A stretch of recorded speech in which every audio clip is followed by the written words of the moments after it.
Nagtataka ka ba na minsan sasabihin sa'yo ng magulang mo na puro ka na lang barkada, puro ka na lang pagtutropa. Puro lang pagtutropa yung pinag-aatupag mo. Lagi ka na lang sa galaan. Lagi ka na lang sa labuyan. nakakainis sila, no? Nakaka-bad trip. Lagi ka na lang papagalitan pag nasa labuyan ka. Pag nakikipag-good time ka sa mga kaibigan mo, lagi ka na lang papagalitan. Bakit ba? Doon ka masaya eh, di ba? Doon nag-i-enjoy. Puro na lang pagbabarkada yung natupag mo. Hindi ka na nag-aaral. Yung mga assignments mo, di mo na ginagawa. Nababalitaan ko, di ka na pumapasok. Nagkakating ka na. Yan ano bang pakialam nila? Di ba? Masaya ka kasama tropa eh. Malayang malaya ka kasama tropa. Nagagawa mo lahat ng gusto mo. Yung mga bisyo mo. Yung mga bagay na hindi mo dapat gawin pero nakyukurious ka, pwede mong gawin kasi wala doon yung mga magulang mo. Kukonsintihin ka ng mga kaibigan mo. Ang sarap kaya, di ba? Pero hindi ka ba nagtataka na kahit paulit-ulit mo yung ginagawa, paulit-ulit ka rin nilang pinapalalahanan na anak, hindi yan tama.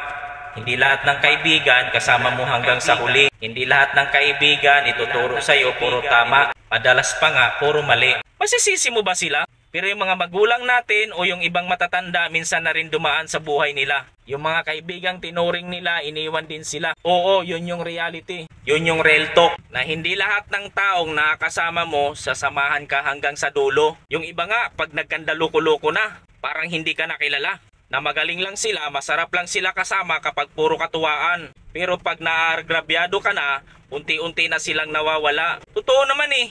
Ayaw nilang mapokus ka sa pagkikipagtropa mo kasi hindi mo napapansin pero alam ng magulang mo na nawawala ka na sa tamang takbo ng buhay mo. Ayaw lang nilang magsisi ka sa huli na baka isang araw huli na ang lahat para sa'yo. Yung tropang tinuring mo, tinalikuran ka na ngayon, maganda na buhay nila ngayon. Ikaw mas inatupag mo yan at hindi ka nag-focus sa sarili mo, paano ka na sa mga susunod na taon? Hindi porket pinapagalitan tayo ng magulang natin dahil laging tropa yung inaatupag natin, isasama na loob natin sa kanila. Kasi unang-una, sa lahat mas alam nila kung anong tama.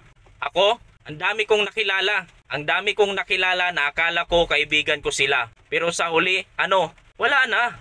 Kapag nabagsak ka, ang magtatayo sa'yo, sarili mo lang. Ikaw lang mag-isa. Kasi yung ibang tao, kilala ka lang pag merong ka. Kaibigan ka lang nila pag may napapala sila. Di ka ba nagtataka? Habang tumatanda tayo, yung mga kaibigan natin unti-unting nawawala. Natitira, ikaw na lang mag-isa. O di ba? Yung mga magulang natin, tama sila. Na sana mas nag-focus na lang tayo sa sarili natin, nag-aral na lang tayong mabuti. Baka pag ganun yung ginawa natin, mas meron pa tayong mapala. Kaya wag kang magalit kung minsan pinapagalitan at pinipigilan ka nila. Ginagawa lang nila kung anong tingin nilang para sa'yo mas tama. Kuha mo! Kung nagustuhan mo tong video na to, please like, comment, and subscribe. Maraming salamat sa iyong panonood. Hanggang sa muli. Peace out!